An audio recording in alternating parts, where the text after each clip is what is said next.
Assalamualaikum warahmatullahi wabarakatuh.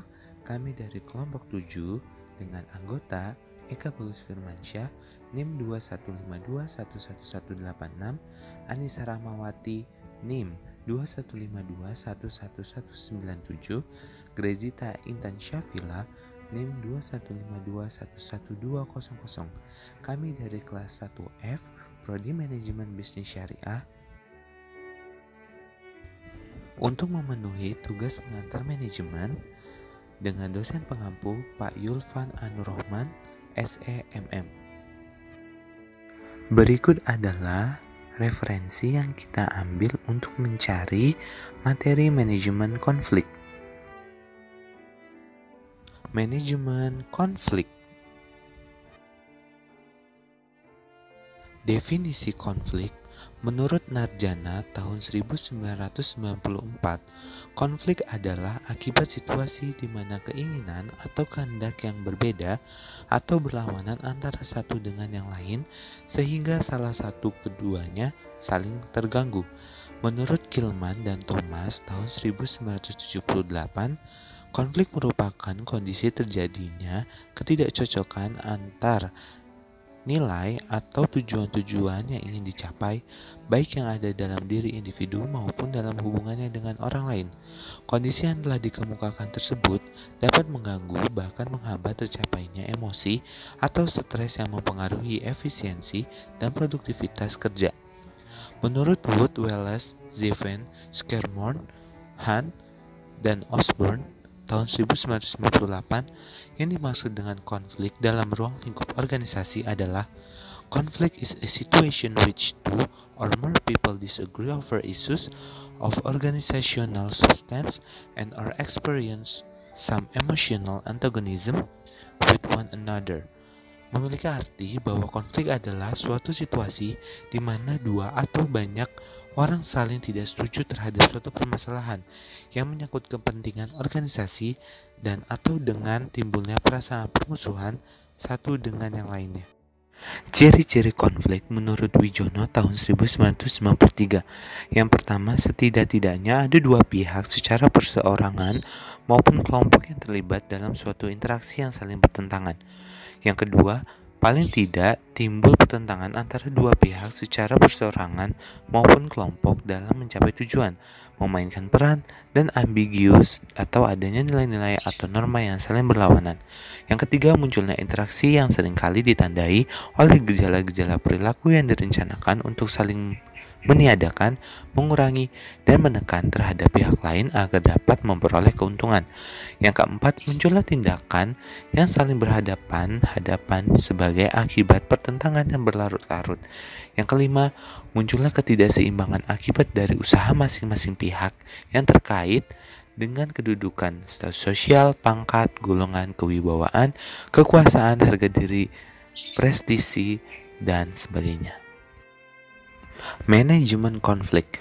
Manajemen konflik termasuk pada suatu pendekatan yang berorientasi pada proses yang mengarahkan pada bentuk komunikasi atau termasuk tingkah laku dari pelaku maupun pihak luar dan bagaimana mereka mempengaruhi kepentingan atau interest dan interpretasi.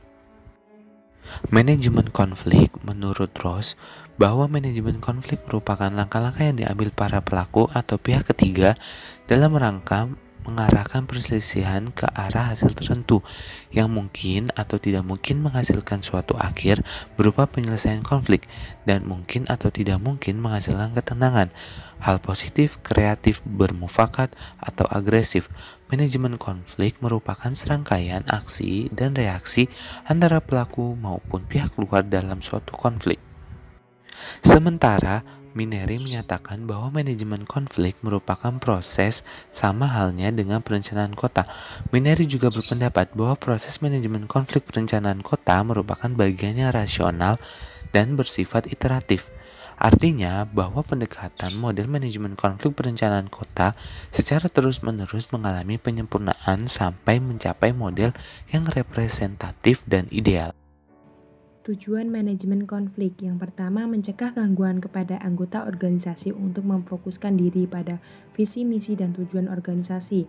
memahami orang lain dan menghormati, meningkatkan kreativitas, meningkatkan keputusan melalui pertimbangan berdasarkan pemikiran berbagai informasi dan sudut pandang, memfasilitasi pelaksanakan kegiatan melalui peran serta pemahaman bersama dan kerjasama, menciptakan prosedur dan mekanisme penyelesaian konflik, menimbulkan iklim organisasi konflik dan lingkungan kerja yang tidak menyenangkan, meningkatkan terjadinya pemogokan, mengarahkan pada sabotase bagi pihak yang kalah dalam konflik, mengurangi loyalitas dan komitmen organisasi, tergantung proses produksi dan operasi, dan yang terakhir yaitu meningkatkan biaya pengadilan karena tuntutan karyawan yang mengajukan konflik ke pengadilan. Selanjutnya yaitu gaya manajemen konflik. Gaya manajemen konflik adalah pola perilaku orang dalam menghadapi situasi konflik. Stella Tingtunai pada tahun 2005 menggunakan istilah gaya komunikasi konflik bukan gaya manajemen konflik. Sebagai contoh, seorang pimpinan yang autokratis cenderung menggunakan gaya manajemen konflik represif, subversif, kompetitif, serta agresi dan berupa mengalahkan lawan konfliknya. Sebaliknya, seorang pemimpin yang demokratis jika menghadapi konflik akan menggunakan musyawarah, mendengarkan pendapat lawan konfliknya dan mencari win dan win solution. Faktor gaya manajemen konflik. Yang pertama yaitu asumsi mengenai konflik. Kedua, persepsi mengenai penyebab konflik. Ketiga, ekspektasi atas reaksi lawan. Keempat, pola komunikasi dalam interaksi konflik. Kelima, kekuasaan yang dimiliki. Keenam, pengalaman menghadapi situasi konflik. Ketujuh, sumber yang dimiliki. 8, jenis kelamin. 9, kecerdasan emosional. 10, kepribadian. 11, budaya organisasi sistem sosial. 12, yaitu prosedur yang mengatur keputusan jika terjadi konflik. 13, situasi konflik dan posisi dalam konflik. 14, pengalaman menggunakan salah satu gaya manajemen konflik. Dan yang ke-15 yaitu keterampilan berkomunikasi. Teori gaya manajemen konflik. Teori ini dibagi menjadi 3, yaitu yang pertama teori grid. Kerangka teori gaya manajemen konflik itu disusun berdasarkan 2 dimensi. Yang pertama, perhatian manajer terhadap orang bawahan pada sumbu horizontal, dan yang kedua, perhatian manajer terhadap produksi pada sumbu vertikal. Teori yang kedua yaitu teori Thomas dan Gilman pada tahun 1978. Kenneth W. Thomas dan Ralph H. Gilman pada tahun 1974 mengembangkan taksonomi gaya manajemen konflik berdasarkan dimensi yang pertama, kerjasama pada sumbu horizontal, dan yang kedua, keasertifan pada sumbu vertikal. Kerjasama adalah upaya orang untuk memuaskan orang lain jika menghadapi konflik. Keasertifan adalah upaya orang untuk memuaskan orang lain jika menghadapi konflik. Teori yang ketiga yaitu teori Rahim. M.A. Rahim pada tahun 1983 mengembangkan model gaya manajemen konflik yang tidak jauh berbeda dengan model yang dikemukakan oleh Thomas dan Gilman pada tahun 1974. Klasifikasi gaya manajemen konflik Rahim disusun berdasarkan 2 dimensi, yaitu yang pertama memperhatikan orang lain pada sumbu horizontal, dan yang kedua yaitu memperhatikan diri sendiri. Tipe manajemen konflik 1. Accommodating. Accommodating merupakan usaha yang dilakukan dengan cara mengumpulkan berbagai pendapat pihak yang terlibat konflik, yang nantinya akan digunakan untuk musyawarah atau menyelesaikan konflik tersebut, namun tetap mementingkan kepentingan dari salah satu pihak. Hal ini dapat merugikan salah satu pihak yang berkonflik. 2. Avoiding. Avoiding adalah sebuah upaya untuk menghindari sebuah konflik agar tidak terlibat di dalamnya. Hal ini menjadi cara yang efektif agar lingkungan terhindar dari konflik. 3. Compromising. Cara ini lebih memerhatikan kepentingan bersama dengan mendengarkan pendapat dari semua pihak dan memutuskan jalan keluar dengan tetap mementingkan kepentingan bersama menjadi cara yang adil bagi semua pihak. 4. Collaborating. Collaborating merupakan cara menyelesaikan konflik dengan bekerja sama yang hasilnya memuaskan semua pihak. Semua pihak akan bekerja sama untuk menyelesaikan masalah dengan tetap memerhatikan kepentingan bersama. 5. Competing. Competing adalah cara yang digunakan dengan mengarahkan pihak yang terlibat konflik bersaing dan memenangkan kepentingan masing-masing pihak. Cara ini pastinya tidak akan memberikan solusi bagi kedua belah pihak, dan yang pasti ada kalah ada yang menang. 6. Conglomeration. Conglomeration merupakan kombinasi atau campuran menyelesaikan konflik dengan cara menggabungkan 5 tipe di atas. Tentunya cara ini akan lebih memakan banyak waktu dan tenaga. Fungsi manajemen konflik. 1. Meningkatkan kinerja dan keaktifan karyawan. 2. Mengembangkan kemampuan karyawan. 3. Melatih kemampuan menyelesaikan konflik. 4. Meningkatkan rasa saling menghormati. Metode manajemen konflik. 1. Metode stimulasi konflik. Metode ini dilakukan dengan keyakinan bahwa konflik juga memiliki dampak positif dalam organisasi. Metode ini beranggapan konflik dapat menimbulkan dinamika dan pencapaian cara-cara yang lebih baik dalam pelaksanaan kegiatan kerja suatu kelompok. Manajer perlu merangsang timbulnya persaingan dan konflik yang dapat mempunyai efek penggembalangan. Adapun cara-cara yang dapat dilakukan adalah sebagai berikut. A. Memasukkan dan menempatkan orang luar ke dalam kelompok. B. Menyusun kembali organisasi.